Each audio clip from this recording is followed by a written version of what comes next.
नमस्कार, मैं हूं संजय शर्मा। आप देख रहे हैं 4 PM news network. Sahir Ludhianvi ने ताजमहल के ऊपर एक कविता लिखी थी। वो लिखा था कि एक शहंशाह ने बनवाकर ये हसीन ताजमहल, हम गरीबों की मोहब्बत का उड़ाया है मजाक, ए मेरे महबूब मुझसे कहीं और मिलाकर। कविता का भाव ये था कि एक शहंशाह ने की मोहब्बत की तो उसे तो ताजमहल बना दिया, लेकिन हम गरीबों के लिए ताजमहल कहाँ। तो हमारे राजा जी ने भी जन्मदिन ऐसे ही मनाया। अभय दुबे जी ने बताया कि मीडिया के ऊपर ही 200 करोड़ रुपए से ज्यादा खर्च हो गए। अखबारों में 16-16 पेज के विज्ञापन थे। बड़े बड़े फिल्म स्टारों ने को आदेश दिए गए थे। बताया जाता है कि अपनी यादों के संग डालें और सोशल मीडिया पर डालें, और बाकायदा कुछ लाइनें लिखकर भिजवाई गई थी। कहां से भिजवाई गई थी आप भी जानते हैं। 11 साल से कभी मोदी जी ने इतना भव्य जन्मदिन नहीं मनाया। कभी वो कहते थे मैं जवानों के बीच मनाऊंगा, कभी किसी ऐसी जगह मनाऊंगा। आखिर ऐसा कौन सा डर था जो इस बार मोदी जी अपना जन्मदिन इतना भव्य तरीके से मनाना चाहते थे? क्या उनको एहसास था कि जिस समय लोग कह रहे हैं कि अब आप आडवाणी और जोशी जी वाले आश्रम में चलिए, 75 साल पूरे होंगे, उस समय अपनी ताकत दिखाना है। अभय दुबे जी ने इन बातों का बहुत बढ़िया सा जवाब दिया है कि आखिर इसके पीछे कहानी क्या थी, क्या राजनीति है भाजपा की, समझते हैं। चैनल को सब्सक्राइब करिए, ज्वाइन करिए। चलते हैं अभय दुबे जी के पास। 4 PM न्यूज नेटवर्क में आपका स्वागत है अभय दुबे जी। प्रधानमंत्री मोदी जी का भव्य जन्मदिन मना। देश के दुनिया के तमाम सेलिब्रिटी ने अपने अपने अनुभव साझा किए। कहा गया कि उन्हें लिख लिख के निर्देश दिए गए थे कि ऐसे अनुभव आपको बांटने हैं। पूरे देश के बड़े बड़े अखबारों में विज्ञापन छपे, happy birthday prime minister type के। शायद करोड़ों अरबों रुपए खर्च हुए होंगे। मुझसे एक जने ने कहा कि कैसे कोई 200 कर करोड़ सकता 200 करोड़ 200 करोड़। है, और 200 करोड़ रुपए हैप्पी मेरा बर्थडे के लिए। मैंने आज हिसाब लगाया है दिन में 200 करोड़। बाप और उसका मैं अभी बता देता हूं आपको। टाइम्स ऑफ इंडिया में आज सवेरे जब मैंने टाइम्स ऑफ इंडिया खोला तो उसमें 16 पेज विज्ञापन था। बाप रे बाप। 16 फुल पेज। और टाइम्स ऑफ इंडिया का 1 स्क्वायर सेंटीमीटर का रेट 5,000 से 6,000 रुपए होता है। और एक बाप। पेज का स्क्वायर मीटर मैंने नापा, जो मुझे पता था पहले से। तो एक पेज अगर ब्लैक एंड व्हाइट में अंदर छपता है तो 1 करोड़ रुपया लगता है करीबन। उसमें 80 लाख से बाप। 1 करोड़ रुपया लगता है। अगर बैक पेज पे छपता है या कलर पेज पे छपता है तो और ज्यादा, 2 गुना 2.5 गुना पैसा लगता है। तो कम बाप से रे कम बाप। आप देखिए 16 से 20 करोड़ रुपया तो केवल टाइम्स ऑफ इंडिया को पेमेंट की हुआ है विज्ञापन का। चलिए अब आप मैं आगे बोलिए। मैं ये जानना चाहता हूँ कि आपने बधाई दी या नहीं दी प्रधानमंत्री जी को? मतलब इतना जन्मदिन था तो आपकी तरफ से देखिए प्रधानमंत्री जी को बधाई। मैं तो सहृदय व्यक्ति मानता हूं अपने आप को। और मेरी हम्म। शुभकामनाएं उनके साथ भी हैं। और सब लोगों के साथ मेरी शुभकामनाएं रहती है। उनका जन्मदिन है, वो स्वस्थ रहे, मेरी शुभकामनाएं उनके साथ हैं। और मेरे ख्याल से आप भी सहृदय व्यक्ति हैं, आपने भी शुभकामनाएं दी होंगी। लेकिन मैं तो जो नई जो सूचना मिली है वो भी मैं आपके साथ साझा करना चाहता हूं। वो ये है कि नरेंद्र मोदी को तोहफे तो बहुत से मिले होंगे जन्मदिन पर, बहुत सारी बधाइयां भी मिली होंगी, लेकिन एक संदेश, तोहफा तो मैं नहीं कहूंगा, एक संदेश 4 PM की तरफ से भी मिला है नरेंद्र मोदी को। और वो संदेश ये है कि 4 PM इस वक्त देश के जो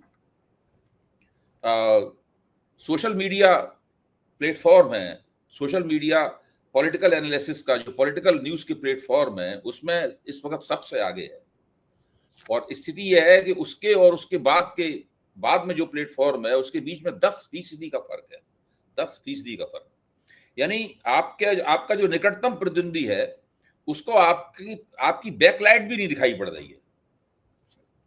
मतलब ये हालत है। तो और 4 PM को आखिरकार ये जो मकबूलियत मिली सारे देश में सोशल मीडिया के दर्शकों के बीच में, वो क्यों मिली? वो इसलिए मिली क्योंकि 4 PM आज जो सरकारी निजाम है जिसके शीर्ष पर नरेंद्र मोदी हैं, भारतीय जनता पार्टी है और नेशनल डेमोक्रेटिक अलायंस है, उसकी आप लोग सकारात्मक, बुद्धिमानीपूर्ण, गंभीर और तथ्यपरक आलोचना करते हैं। और उसको करने से डरते नहीं है किसी तरह से। आपके चैनल को बंद कराने की भी कोशिश की इस सरकार ने। आप सुप्रीम कोर्ट तक लड़े, और इससे पहले कि सुप्रीम कोर्ट उस पर विचार कर पाता, सरकार ने डर के मारे वो चैनल खोल दिया। वो भी जो जीत है आपकी, वो ऐतिहासिक जीत है। देखिए इस जीत से भी आपको बहुत बड़ा उछाल मिला होगा, ऐसा मैं मानता हूं। अगर मैं बिल्कुल। आपको जो करोड़ों की व्यूअरशिप है आपकी, आपको जो जो परसेंटेज है टोटल व्यूअरशिप में 17%, which is something mind boggling. बस बहुत पता नहीं ज्यादा। सर खास बात ये है, देखिए ना, कि इसमें बहुत मशहूर मशहूर नाम हैं। इसमें देखिए ध्रुव राठी का नाम है इस लिस्ट में अभिसार का नाम है, इस लिस्ट में रवीश का नाम है, इस लिस्ट में अजीत का नाम है। ये सब लोग बड़े बेहतरीन पत्रकार हैं, और अच्छा, बेहतरीन पत्रकार हैं, और ये पत्रकारिता की, देश और समाज की बड़ी निर्भयता के साथ में, बिल्कुल ठीक और बात। बड़े जिसे मैं कहता हूं बड़ी वाग्मिता के साथ में पूरी सेवा सेवा कर रहे हैं। और इन सब लोगों के साथ में खड़े होकर आप भी उन्हीं के सुर में अपना सुर मिला रहे हैं। लेकिन जिस तरीके से आपने पूरे 4 PM को विकसित किया है, तो वो केवल वन मैन शो नहीं रह गया है, वो एक बाकायदा एक बड़े प्लेटफॉर्म के तौर पे आगे बढ़ा है, और आपको इस बात की बधाइयां। बहुत बहुत खैर, ये तो एक शुक्रिया सर। संयोग था जो मैंने कह दिया, लेकिन शुक्रिया ये जो शुक्रिया सर। बात मैं है, इसमें मैं एक इसमें मिनट एक एक मिनट लाइन। एक मिनट, ये जो बात है, वो नरेंद्र मोदी, भारतीय जनता पार्टी, राष्ट्रीय जनतांत्रिक गठजोड़, हिंदुत्ववादी शक्तियां, इन सबको एक संदेश के रूप में जाता है कि आखिरकार सोशल मीडिया पर एक ऐसा चैनल इतना इस कदर लोकप्रिय क्यों है। अगर आप उनकी झूठी आलोचना कर रहे होते, अगर आप उनको व्यर्थ में हवाइयां मार रहे होते हैं, तो आपको इतनी लोकप्रियता नहीं बढ़ती, क्योंकि इस तरह की क्वेश्चन बहुत जल्दी ही दर्शकों के सामने उनकी पोल खुल जाती है। इसका मतलब है कि लोग आपकी बात को पसंद कर रहे हैं। इसका मतलब है कि लोग जानना चाहते हैं कि हर बात पे आपकी राय क्या है, ताकि उसके हिसाब से वो अपनी राय बना सकें। इसका यह भी मतलब है कि 4 PM जैसे चैनलों को सुनकर, और मैं साथ साथ कहूंगा रवीश को सुनकर, अजीत अंजुम को सुनकर, अभिसार को सुनकर, ध्रुव राठी को सुनकर, और इन सब लोगों को सुनकर सब लोग अपनी राजनीतिक प्राथमिकताओं और वोटिंग प्राथमिकताओं पर पुनर्विचार कर रहे हैं इस वक्त देश में। उनकी अभिव्यक्ति इसलिए नहीं हमें दिखाई पड़ रही है क्योंकि अभी लोकसभा चुनाव दूर है बहुत। जैसे लोकसभा चुनाव नजदीक आएगा, आप देखिएगा कि उनके वो ये सब चीजें, इसका पूरा मैनिफेस्टेशन बहुत ही साफ तौर पे हमें दिखाई पड़ेगा। बिल्कुल बिल्कुल ठीक कह रहे हैं, लग रहा है मुझे भी। और मैं सच्चे दिल से सब अपने दर्शकों का आभार व्यक्त करना चाहता हूं, क्योंकि उनकी वजह से हुआ। मेरी टीम ने, जब मैंने देखा नहीं था सुबह, मेरी टीम ने बताया कि आपके 29.5 करोड़ के से ज्यादा व्यू हमारे हैं, और नंबर 2 के और हमारे बीच में 17 बहुत बड़ा करोड़ से नंबर है, 29.5 करोड़ संजय जी, बहुत बड़ा नंबर होता है। और नंबर 2 से और नंबर 1 के बीच में 17 करोड़ और व्यू का अंतर है। तो मुझे भी यकीन और नहीं, तो असल में सबका होता ये है कि जब आप एक पायदान पे पहुंच जाते हैं, फिर आपके सामने चुनौती होती है कि आप उस पायदान पे बने कैसे रहें, हाँ, उससे और 1.5 साल ऊपर वाले पायदान पे कैसे पहुंचे। तो इससे चुनौतियां आपके लिए भी बहुत कड़ी चुनौती है अभी। बिल्कुल ठीक बात है, और सबका प्यार है बना रहा। मूल मुद्दे पे आता हूँ सर। आपने बताया कि 200 करोड़ के आसपास केवल विज्ञापनों पे खर्च हो गया, बाकी जी संदेश अलग है। जिस देश में 80 करोड़ की जनता को 2 वक्त का राशन दिया जाता है, अगर ना दिया जाए तो वो सड़क पे आ जाए, भूख से प्राण तोड़ दे। जिस देश में आज़ादी के बाद शायद सबसे ज़्यादा बेरोजगार की दर हो गई, जिस देश में मध्यम वर्गीय परिवारों की कमर टूट गई है महंगाई से, जिस देश में आदमी को अस्पताल नहीं है, अस्पताल है, दवाई नहीं है, डॉक्टर नहीं है, इन व्यवस्थाओं से जूझना पड़ रहा है। वहाँ पे प्रधानमंत्री जी के जन्मदिन पर 200 करोड़ केवल मीडिया पे खर्च हो जाएँ। क्या लगता है ये बिल्कुल एक राजा का, भव्य राजा का आयोजन होगा, और जनता इस आयोजन को कैसे भव्यता से देख रही होगी, या सोच रही होगी कि एक हमारे ऐसे प्रधानमंत्री भी थे जिन लाल बहादुर शास्त्री जैसे, जिनकी ईमानदारी, जिनकी सादगी की चर्चा आज भी होती है। इस गरीब देश में क्या जी इतना इतना बड़ा सैकड़ों करोड़ रुपया इस तरह आयोजन पे खर्च करना अभय जी, क्या आपको लगता है कि कहीं न कहीं देश की 80 करोड़ वो जो दो लोग हैं जिनको 2 वक़्त का राशन दिया जा रहा है, उनके दिल पर क्या गुज़र रही होगी कि आज राजा का जन्मदिन और 200 करोड़ रुपए खर्च? संजय जी, अगर मैं आपको अपना अवलोकन बताऊं, मेरा ऑब्जर्वेशन ये है कि देश की जनता को इस तमाशे में कोई दिलचस्पी नहीं। मैं आपको बताऊं, अगर आप हिंदुस्तान में, आप बाहर निकलिए अपने घर से और बाजार में साधारण लोगों से पूछिए, उनसे पूछिए कि आज मोदी, आज की सबसे प्रमुख घटना क्या है। उसमें से 100 में शायद 1 या 2 व्यक्ति ही बता पाएंगे कि आज नरेंद्र मोदी का जन्मदिन है। हम लोग मीडिया की दुनिया में रहते हैं, और जिन टीवी चैनलों पे उनका ढोल मजीरे लेके उनकी विरुदावलियां गाई जा रही हैं, उन टीवी चैनलों को देखने वाले लोगों की संख्या भी गिरती जा रही है। अगर उनकी संख्या नहीं गिरती तो आपकी बढ़ती कैसे? ठीक बात है, लोग वही भाई, देख रहे होते सोशल मीडिया में शुरुआत में तो वहीं से तो लोग आते हैं, फिर यहाँ के लोग भी और जुड़ते हैं। तो आपकी जो बढ़ रही है, इसका पहला सबूत ये है कि उनकी गिर रही है। हैं। ऐसा थोड़ा ना हो सकता है कि दोनों की बढ़ती चली जाएगी। तो वहां पे तो बहुत ज्यादा गिर रही है संख्या धीरे धीरे करके। हम जाने कितने लोग मुझे मिलते हैं, कहते हैं साहब अब हम लोग तो वहां देखते ही नहीं। वहां पे पहले क्या होता था, अब सोशल मीडिया नहीं था तो मान लो किसी दिन मैं कम टीवी चैनलों पे आया तो लोग पूछते थे आजकल आप आ नहीं रहे, आजकल आप कम आ रहे हैं, ये पूछते थे लोग। आजकल कोई नहीं पूछता ये। हाँ। जबकि मैं सोशल मीडिया पे ज्यादा हूं, अभी एबीपी चैनल से अभी आ रहा हूं चर्चा करके संदीप चौधरी के प्रोग्राम में, कई और चैनलों पे भी जाता हूं। लेकिन अब लोग ये नहीं पूछते कि आप टीवी चैनलों पर कमा रहे, क्योंकि लोग मुझे देख लेते हैं, सोशल मीडिया पे देख लेते हैं। तो बिल्कुल परिस्थितियां बदल गई हैं, माहौल बदल गया है। सोशल मीडिया जो है वो राजनीतिक प्राथमिकताओं को तय कर रहा है, देश की जनता के राजनीतिक दिमाग को तय कर रहा है सोशल मीडिया। ऐसी स्थिति में मुझे नहीं लगता है, सोशल मीडिया पर तो देखिए मोदी जी के जन्मदिन का कोई जश्न हो नहीं रहा है। दरअसल जश्न सोशल मीडिया पर तो कुछ और चल रहा है। सोशल मीडिया पर राष्ट्रीय बेरोजगार दिवस मनाया जा रहा है, सोशल मीडिया पर राष्ट्रीय जुमला दिवस मनाया जा रहा है सोशल मीडिया पर। सोशल मीडिया की तो हालत ये है। और वहां पे मोदी जी की अभी से क्या पर 2-3 दिन से चल रहे हैं बड़े बड़े प्रोग्राम उसके ऊपर। और अखबारों में चूंकि इस तरह की विरुद्धावली गाई नहीं जा सकती, अखबारों का ढांचा दूसरी तरह का होता है, तो वहां पे विज्ञापन दे दिए करोड़ों करोड़ों रुपए के। अच्छा, आप क्या समझते हैं अखबार पढ़ने वाला पाठक इतना बेवकूफ है उन विज्ञापनों को पढ़ेगा? सही बात है। अखबार पढ़ने वालों को इससे क्या मतलब है कि हेमंत बिश्व शर्मा और विष्णुदेव साय और रेखा गुप्ता के दिए हुए विज्ञापनों को पढ़े? इसमें राज्य सरकारों के खजाने से पैसा खर्च हो रहा है, केंद्र सरकार के खजाने से पैसा खर्च हो रहा है। मोदी जी, आप देखिए जब मोदी जी को लगातार कितने 23 साल सत्ता में हो गए थे, तो गुजरात सरकार ने उसके विज्ञापनों में जानते कितना रुपया खर्च किया था? 8 करोड़ रुपया। अब वो 8 करोड़ रुपया कितना कम लग रहा है आज के जमाने में? सही बात है, 200 करोड़ रुपए हैप्पी बर्थडे, ठीक बात है। मुद्दे जनता से अलग किए जा रहे हैं, हिंदू मुसलमान का झगड़ा। अब वो मोदी जी कह रहे हैं, अमित शाह जी कह रहे हैं कि राहुल बाबा घुसपैठियों की पैरवी कर रहे हैं। 11 साल से हुकूमत देश में, घुसपैठिए तो केंद्र सरकार का काम है ना कि वहां पे बॉर्डर सिक्योरिटी फोर्स होती है, घुसपैठिए आ कहां से जाएंगे? और वो मुद्दा बना रहे हैं। असम ने सरकार ने एक विवादास्पद एआई का विज्ञापन जारी किया है जिसमें समुदाय विशेष को अलग अलग तरीकों से परिभाषित किया है। तो क्या ये जानबूझ के इस तरह की बातें होती हैं कि लोगों का ध्यान बेरोजगारी से, महंगाई से, गरीबी से अलग हटके फोकस हो जाए एक समुदाय विशेष के प्रति नफरत का? और ये माहौल की पैदा करने की जो वितृष्णा है, लोगों में गुस्सा है, उसी का कारण है कि लोग समझ रहे हैं कि अब मुख्य मुद्दे आप बात नहीं करते, मुद्दे कहीं और ले जाते हैं।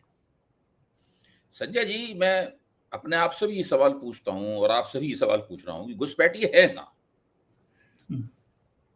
अगर ये देश में घुसपैठियों का बहुत बड़ा खतरा होता तो पिछले 11 साल में इस सरकार ने घुसपैठियों को शिनाख्त करके उनकी इस देश की सीमाओं से बाहर निकाला होता ना। ठीक बात है।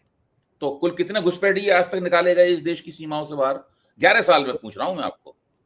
कितने निकाले गए आप बताइए? कोई संख्या नहीं, कहीं कोई रिकॉर्ड नहीं। बमुश्किल तमाम 5 से 7 हजार घुसपैठिए ही निकाले गए हैं पूरे 11 साल में। इससे पहले जब यूपीए की सरकार थी मनमोहन सिंह के नेतृत्व में, तब कितने घुसपैठिए निकाले गए थे? 95,000, 95,000। और 2017 में तो निकाले गए घुसपैठियों की संख्या केवल 51 थी, 51। अभी बिहार में एसआईआर कर रहे हैं, इसके ऊपर इतना हंगामा मचा हुआ है, विपक्ष बहुत विरोध कर रहा है, वोटर अधिकार यात्रा उसके ऊपर हुई। अभी उत्तर प्रदेश में भी एसआईआर के खिलाफ वोटर अधिकार यात्रा होगी।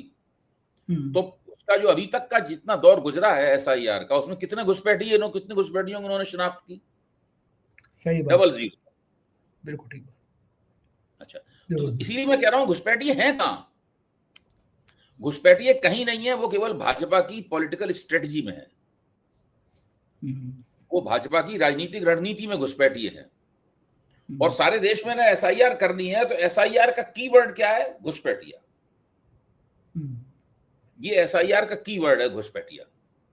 घुसपैठिया दिखे ना दिखे, आप कितने भी आंकड़े देते रहिए, आप कहते रहिए घुसपैठिया कहीं है ही नहीं, मिल ही नहीं रहा है घुसपैठिया, और अभी तो बोले कि वो उससे कोई मतलब नहीं है। अमित शाह बिहार जाएंगे, घुसपैठियों के खिलाफ भाषण देंगे, मोदी बिहार जाएंगे, घुसपैठियों के खिलाफ भाषण देंगे। वहां पे हेमंत बिश्व शर्मा घुसपैठिया घुसपैठिया चिल्ला रहे हैं असम से, सब जगह घुसपैठिए घुसपैठिए हो रहा है भाजपा की तरफ से। अच्छा, भाजपा के अलावा और कोई घुसपैठिया घुसपैठिया बोल नहीं रहा, क्योंकि घुसपैठिया है ही नहीं कहीं। अगर इतने घुसपैठिए देश में हैं, चारों तरफ से घुसपैठिए उमड़े आ रहे हैं, तो कम से कम आपने अभी तक 25-30 लाख या एक आध करोड़ घुसपैठिया पकड़ लेना चाहिए था। आधे से ज्यादा उसमें जेलों में या कैंपों में बंद कर देना चाहिए थे, या बाकियों को सीमा से बाहर ढकेल देना चाहिए था घुसपैठियों को। वो तो कुछ हुआ नहीं। अब असम में इन्होंने एनआरसी बनाया,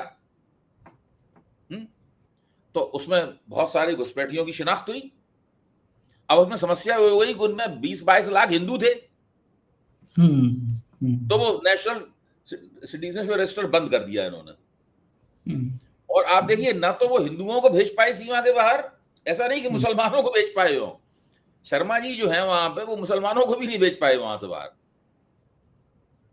आप इससे अंदाजा लगाइए कि ये घुसपैठिया नामक जो है पाखंड कितना जबरदस्त है। ये एक सफेद झूठ है, ये एक सफेद झूठ है, एक ऐसा झूठ है जिसके पक्ष में ये लोग आंकड़ों की जुगाड़ भी नहीं कर सकते। मतलब ठीक बात। देश में महंगाई कम हो गई, इसमें आंकड़े की जुगाड़ कर लेते हैं। देश में बेरोजगारी घट रही है, इसमें आंकड़े की जुगाड़ कर लेते हैं। गरीबी घट रही है, इसमें आंकड़े की जुगाड़ कर लेते हैं। लेकिन घुसपैठिए देश में कहाँ है, इसके लिए आंकड़ों की जुगाड़ भी नहीं करते। आप आरटीआई डालिए, जवाब ही नहीं मिलेगा आपको। आप संसद में सवाल पूछिए, जवाब ही नहीं मिलेगा आपको। घुसपैठिए कहीं नहीं है, केवल बीजेपी की राजनीतिक रणनीति में घुसपैठिए है, फायदा मिलता है। ये एक दीर्घकालीन रणनीति है। वो उन्होंने बिहार में एसआईआर करके इस रणनीति की शुरुआत की है। अब देश में दूसरी जगहों पे करेंगे, घुसपैठिए घुसपैठिए चिल्लाते रहेंगे उसमें। बिल्कुल ठीक बात है। और इससे उनको माहौल बनता है, माहौल समुदाय में जाता है कि भाई अगर ये माहौल बनता है। अरे वो जमाना देखिए, एक जमाना था जब ये सब बातें करने से थोड़ा बहुत माहौल बनता था। मैं बार बार कहता हूं, और मैं 4 PM के मंच पे भी ये बात कह चुका हूं कि इस बात पे अलग से एक गंभीर अनुसंधान की आवश्यकता है कि भाजपा को जो वोट मिलते हैं, उनकी एंटी मुस्लिम पॉलिसी के कारण कितने वोट मिलते हैं। कुछ वोट जरूर मिलते हैं एंटी मुस्लिम पॉलिसी के कारण, लेकिन अगर भाजपा के मिले हुए 100 वोटों में जांच पड़ताल की जाए, एक नमूना, एक सैंपल बनाया जाए, मैं कहूंगा अपने मित्र संजय कुमार से कि वो एक कम से कम एक तो कभी कभी आकलन करें कि आखिरकार भाजपा को मिलने वाले वोटों में भाजपा की जो सांप्रदायिक राजनीति है उसकी वजह से तो कितने वोट मिलते हैं। मेरा मानना है कि सबसे कम वोट भाजपा को उसकी सांप्रदायिक राजनीति की वजह से मिलते हैं। जो दूसरे वोट मिलते हैं वो दूसरी वजहों से ज्यादा मिलते हैं, ये अभी तक मिलते रहे हैं। अब तो वो जमाना आने वाला है जब भाजपा को बहुत कम वोट मिलेंगे, लेकिन आगे जो अभी तक मिलते रहे हैं वोटों में, उनमें उस भाजपा की जो एंटी मुस्लिम भाजपा सोचती है कि जनसंघ के जमाने से उनको लगता है कि जितना आप मुसलमानों के खिलाफ नफरत के बीज बोओगी, उतना ही हिंदू वोटों की फसल काटेंगी।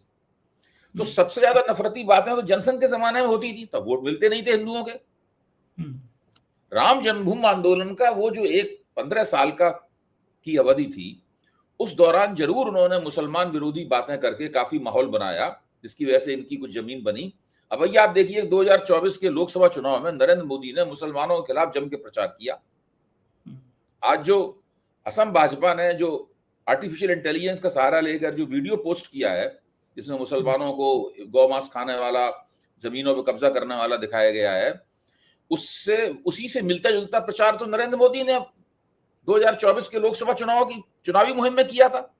तो अगर वो प्रचार इतना प्रभावी होता तो आज नरेंद्र मोदी स्पष्ट बहुमत की सरकार चला रहे होते। ठीक बात है। हाँ, बल्कि मैं तो ये कहूंगा कि ये जब एफआईआर हुआ, वोट चोरी वाला मामला हुआ, मैं कपिल सिब्बल जी से बात कर रहा था, तो उनका भी मानना ये था कि वोट चोरी वाले के खुलासे ने और बात की चर्चा ने कहीं ज्यादा मोदी जी का ग्राफ नीचे कर दिया।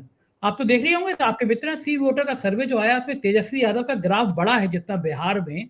तो क्या लग रहा है कि बिहार में जिस तरह ये वोट चोरी वाला मुद्दा बिहार ही नहीं है, अब तो ये पूरे देश का मुद्दा बन गया। एसआईआर को लेकर जो भाजपा प्लानिंग की थी इनकी। देखिए भाजपा को वोट मिलते हैं, भाजपा जो सोशल इक्वेशन बनाती है अपना, बड़ी मेहनत से ऊंची जातियों को पिछड़ी जातियों से, अति पिछड़ों से, दलितों के एक हिस्से से जोड़ के उनको एक राजनीतिक आश्वासन देती है कि हम आपको लेवल प्लेइंग फील्ड देंगे वगैरह वगैरह करके, ये सब करके जो भाजपा वो बनाती है, इस मामले में भाजपा कुशल है, मैं उसकी तारीफ करता हूं और इस बात को भाजपा लगातार करती रहती है और भाजपा खुद इस मुगालते में रहती है कि उसको वोट मिल, इस वजह से नहीं वोट मिल रहे, वोट मिल रहे उसको एंटी मुस्लिम, मुसलमान विरोधी बातें करने से, मुसलमानों को गरियाने से, मुसलमानों के खिलाफ नफरत फैलाने से, उनका राक्षसीकरण करने से भाजपा को वोट मिल रहे हैं। भाजपा को वोट उस वजह से नहीं मिल रहे हैं तो बहुत कम मिल रहे हैं। भाजपा की राजनीति के दूसरे पहलू है, उनकी वजह से उसको भाजपा को वोट मिलते हैं।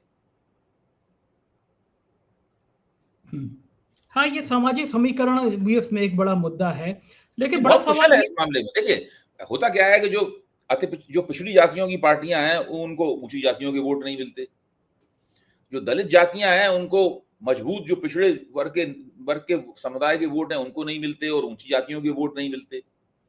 तो उसमें क्या होता है कि भाजपा और कांग्रेस के बीच में ऊंची जातियों के वोटों की प्रतियोगिता हो जाती है। एक जमाने में ऊंची जातियों के वोट सिर्फ कांग्रेस को ही मिलते थे और किसी को मिलते ही नहीं थे, मिलते भी थे तो बहुत कम मिलते थे। लेकिन जब से भाजपा को उभार हुआ है और कांग्रेस का ग्राफ नीचे गया है, तब से वो वोट भाजपा की तरफ शिफ्ट हुआ है, तो वो वोट भाजपा को मिलता है और भाजपा उसके साथ में कमजोर जातियों के वोटों को 2024 के चुनाव तक कम से कम जोड़ पाने में सफल थी। अगर 2024 के चुनाव में उसने जोड़ लिए होते तो यूपी में इतनी बुरी नहीं हारती फिर वो। हाँ, अगर समीकरण बन गए होते।